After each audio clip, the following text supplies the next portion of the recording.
Hello guys, welcome back. Today's another snapshot update. Some interesting stuff. This is 12W17A.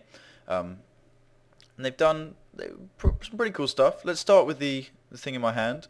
These are the new half slabs. Now you'll notice they all have their own name for their own colour, which is good because it means it's easier to write their block IDs, whereas these are all just called wooden planks. These actually have their individual names.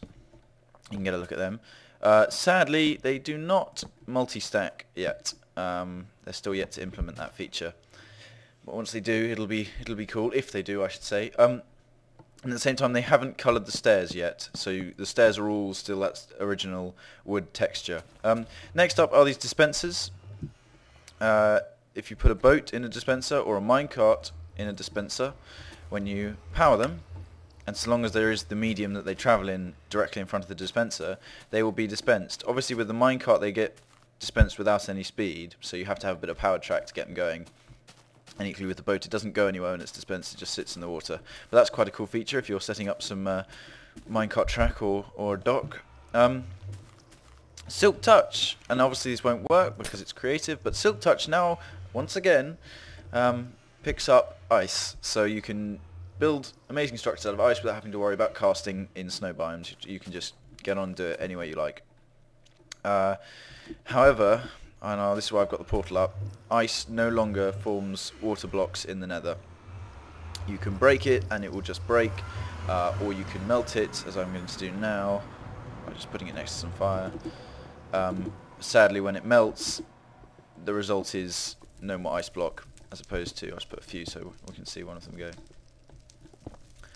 As opposed to getting a water block that you can then mess around with in the nether, which was always fun because obviously for mob transportation or making huge obsidian pathways and such, it was good. There we go, that one melted. I hope you all saw that. They just disappear. No water, no fun. But at the same time, this is good because it means they brought Silk Touch Ice back into the single player version. So I think you get the idea with that. I'm going to go back into the overworld and show you one last thing, possibly the coolest in my opinion. If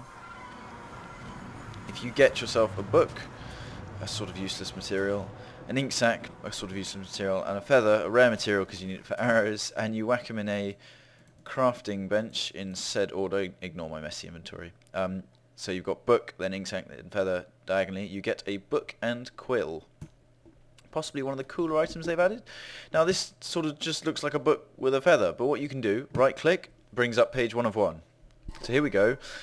Don't forget LPEP5. And then I sign that, enter book title, reminder by Birdman Nom, sign and close, and now it's complete. The book is done, it can no longer be edited. However, when you right click it, you get your book, and you can have a great many pages, fill them with mathematical calculations, wall structures, design ideas, anything you like. Save them and sign them, and in multiplayer servers obviously you can hand off your books to other people for their use and all that sort of stuff. Makes for a very entertaining side to the game. That's it guys, thanks for watching, just a quick update I know, and have fun in the world of Minecraft.